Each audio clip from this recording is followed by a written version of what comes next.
Hello again and welcome to the Warhammer 40k Imperial Guard Tactics video. Now before we get into today's video, I want to say a huge thank you to Jonah Simontal, I hope I am pronouncing that name correctly, for sending in some cool pictures of his Katachans taking on the Eldar. One of my most hated foes is the Eldar, but not as much as I hate the Tau. And I don't really hate the Eldar as such. I just despise the fact that they've always been overpowered and broken for the longest time. No matter what edition it's been, they've always been bullshit and broken. But apart from that, they're fine. I mean, the models are kind of cool, I suppose. They're better than Tau. You know, that's all I can say. That's not saying much in my eyes, though. But anyway, thank you, Jonah, for sending in these pictures. Absolutely love the action shots and appreciate you taking the time to send these in. If anyone else has got any cool pictures they want to send in to me to use in my videos, please post them on my Facebook page. There will be a link down in the description below. Now, without further ado, let's continue this week's theme of videos, which is going to be about maneuverability, mobility, board control, and all things to do with moving. Okay, so I did a video earlier in the week on, you know, mobility and why it's important and how how to win games with it, and then I did a video on sort of the opposite of mobility and gun lining and why it's it's not great, but if you're gonna do it, this is how you should do it. We're gonna sort of again flow naturally back to talking about maneuverability and stuff like that.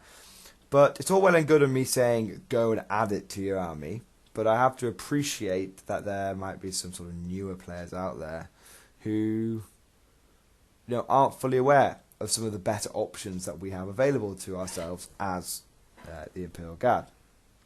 So we're going to talk about how can you add more sort of maneuvering and board control and mobility to your Imperial Guard army. Okay, so there are some more sort of obvious options out there. So the first thing, if you're finding that you're smashing the enemy but you're losing on points every time, first thing you can consider are things like dedicated transports. Now, let's be honest about this. Let's, don't want anyone coming along and saying Mordian Glory doesn't know what the fuck he's talking about. In 8th edition, there's a general sense that dedicated transports aren't always worth it. The example being is you could take a Chimera and get your and give it some upgrades and stuff. And by the time you finish, it's going to be like 80 points potentially, especially if you're upgrading it with things like heavy flamers, and that could get you almost 2 squads of infantry. So is that Chimera really worth it, or should you just take 20 more infantry? Well, if you're finding that you're struggling to get around the board, and you're finding you already have plenty of infantry, then the answer obviously is you need to get yourself some transports. Fortunately, as the Imperial Guard, we have access to some of the best transports, decently priced, with an assortment of heavy weapons. With Sport for Choice, we have the Chimera and all its Forge World variants, and we have the Taurox, and we have the Taurox Prime, and we have the Valkyrie.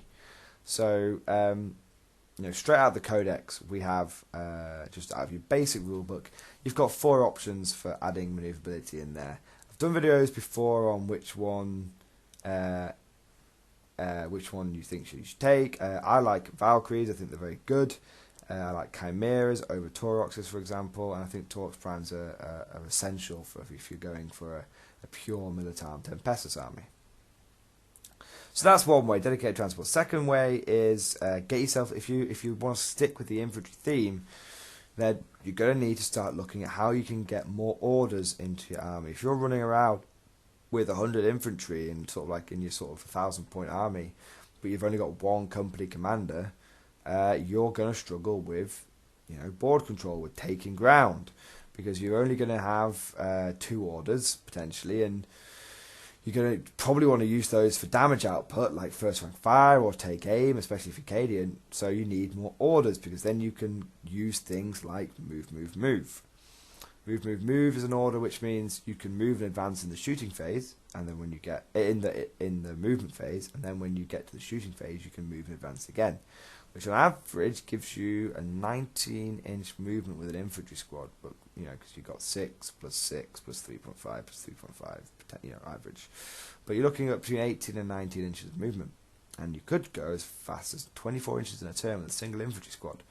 I have used, and many guard players have used, and will swear by move, move, move as a game-winning order. Do not overlook it. I know a lot of tournament players who take a loyal 32 who don't even know what move, move, move does. They don't know any of the guard orders apart from take aim, because they always take a Cadian loyal 32, and all they know is if you stay still with your mortars and use a loyal 32 and take aim, then you get to reroll hits.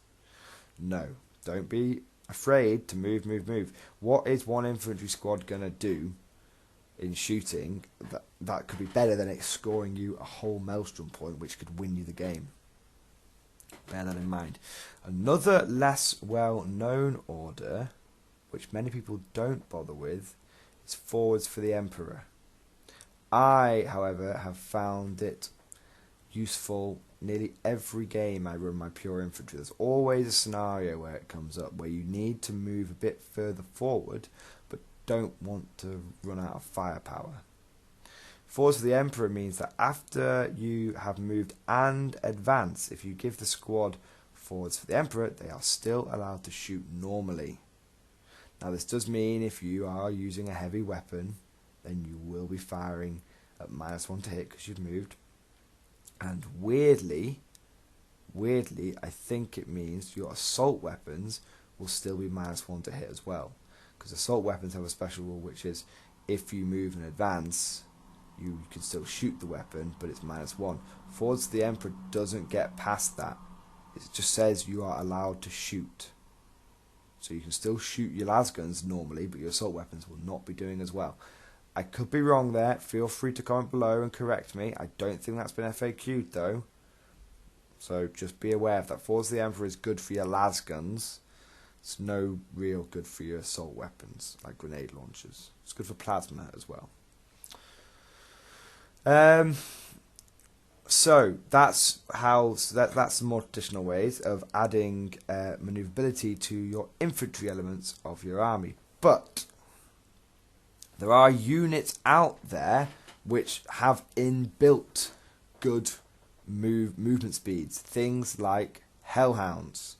Okay, a lot of your dedicated transports, the problem with them, unless you're going to LAN, is if you move them, they're all heavy weapons. All the weapons are heavy weapons, and they start hitting on -1. The good thing about the Hellhound is if you've taken it with an Inferno cannon and a whole heavy flamer, then it doesn't care. They're auto hitting weapons, so move as fast as you want. Now be aware they are heavy weapons, so you can't move and advance and still shoot with a Hellhound, but you can move and shoot with it, and it has a 12-inch movement, and the range on its Inferno cannon is 16 inches. So it does have plenty of range and maneuverability. You also have things like Scout Sentinels. Scout Sentinels move 9 inches. Don't forget that. I know so many people that think that Scout Sentinels just move the same distance as an infantry squad. They don't. They move significantly further. So I believe it's 9 inches, because I believe Armor Sentinels go 8 inches. Anyway. So not only does your Scout Sentinel get to go 9 inches, but also at the beginning of the game it gets to do a free scout move. So essentially, if you go, that's whether your opponent goes first or you go first. So if you go first, imagine this though, you can move forward 9 inches before the game starts with your scout move, and then move forward another 9 inches. So you can go 18 inches at the beginning of the game.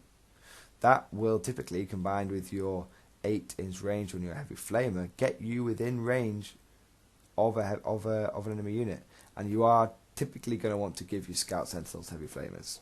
That's the reason why they've got the scout move. Okay, you should be, if your enemy's packed on his front line, you should be able to get a good burst off with the heavy flamer. That's obviously suicidal. Don't expect your scout sentinel to live long afterwards. It can help you get that first strike and score that victory point. So be aware of that. Don't forget also, it has won me line breaker. There is a stratagem for scout sentinels called Go Recon, which allows you in the shooting phase, I think, I'm going to double check this, I believe you move 2d6, but let's just check before I give bad advice.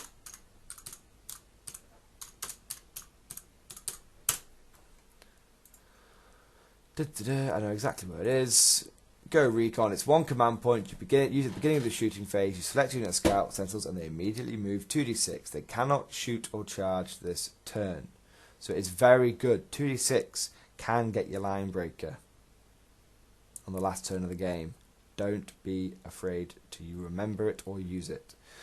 We've already talked about Valkyries. Valkyries themselves have got flies don't have got great movement, but Valkyries you can put units inside them, which is very, very good. One thing I want to say before I forget is Rough Riders. Okay, Rough Riders are an index-only option unit. So if you're a new player and you haven't got the index yet, it's definitely something to go and take a look at. Rough Riders are a cavalry unit, literally like men on horseback. They've got good movement themselves, and they're pretty durable with 2 wounds a pop.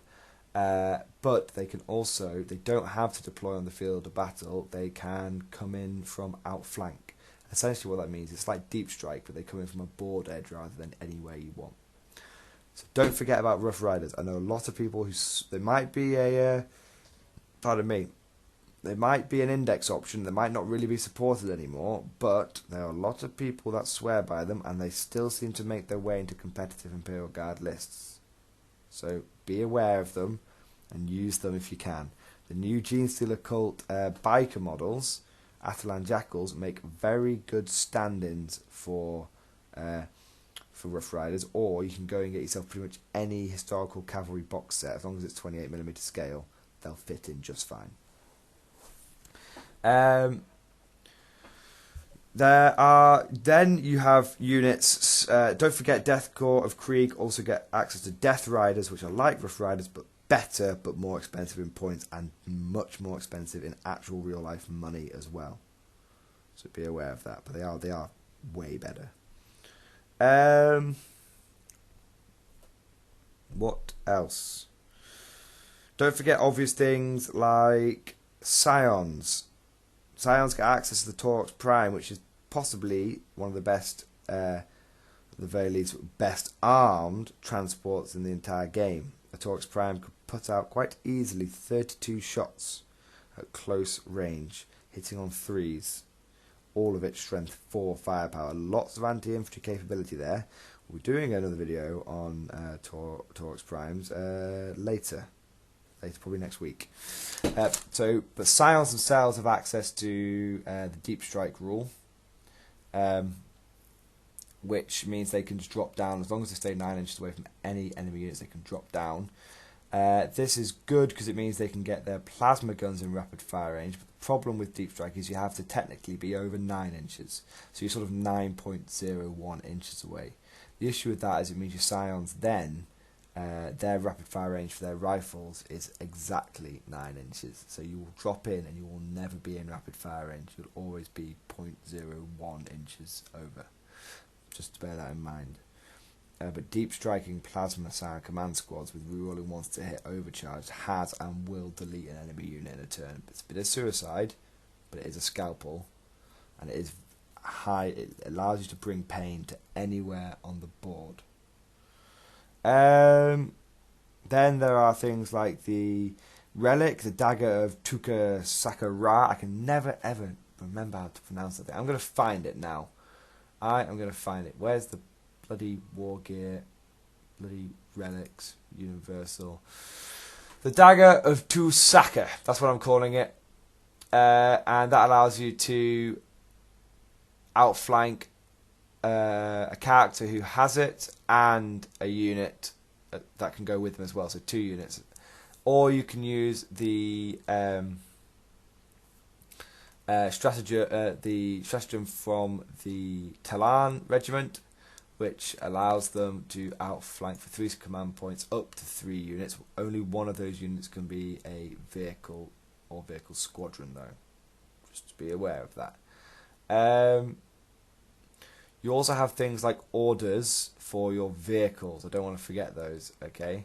So you have orders for your vehicles. Let's take a look at those now. You have the Talan also have an order for tank commanders called get around behind them. The ordered unit can move up to 6 inches before or after firing. This does not count against the range calculation for grinding advance. So basically you can move, shoot, move like the Tau used to be able to, or shoot twice and then move and then move. So it's great that it doesn't. So it doesn't mean you lose grinding advance. That's very important to remember that. You've also got things like the Armageddon order. Mount up. You can shoot and then get inside a transport. It's not. They're still technically moving. Still adding your ability to get in the transports and then start moving again afterwards. Now, what's really interesting is you can shoot, jump in a transport in a Chimera, for example, and then shoot the las gun arrays as well. Very, very tasty. I'm sure there is the tank order full throttle as well, which I'm trying to bloody find now. There you go. Full throttle. It's the same exact version as move, move, move, but it's for tanks. So a Lehman Russ can go 10 inches movement and then advance 3.5 on average. And then you can order it again to go 10, and then it will advance again for 3.5. So your Lehman Russ could easily go 27 inches in a turn. It could go, if really wanted to, 32 inches in a turn. So you can quite happily stick your middle finger at the out the window of your Lehman Russ as you drive past the Eldar skimmer, as you outrun one. Again, don't dismiss that. The reason I'm saying don't dismiss full throttle is because if you take Lehman Russes and you put them in a spearhead detachment, your Lehman Russes gain the objective secured key rule. Okay, which means if your opponent has an elite unit or something holding an objective, you can full throttle a Lehman Russ over there, and as long as your Lehman Russ is in a spearhead detachment, it will get the objective secured rule and you will control that objective. I have personally used that order to win me a game by 1 point. And that was in a tournament, okay? And it's a team tournament, and that helped our team, or it wasn't my team, I was just on the team. Our team comes second overall because we won. I won 5 games in a row. And one of those games I only won thanks to full throttle, so don't forget about it. So there you go, guys. That's everything I can think of. I'm sure there are other ones, okay? It's everything I can think of on the top of my head. If there's anything I've missed, if there's anything that you guys want to add, please post it in the on the comment section down below, and we can have a nice repository of maneuverability and adding mobility to your Imperial Guard army. So thank you for watching. Hope you guys have enjoyed this video. Please leave lots of comments, and of course, I shall see you guys next time.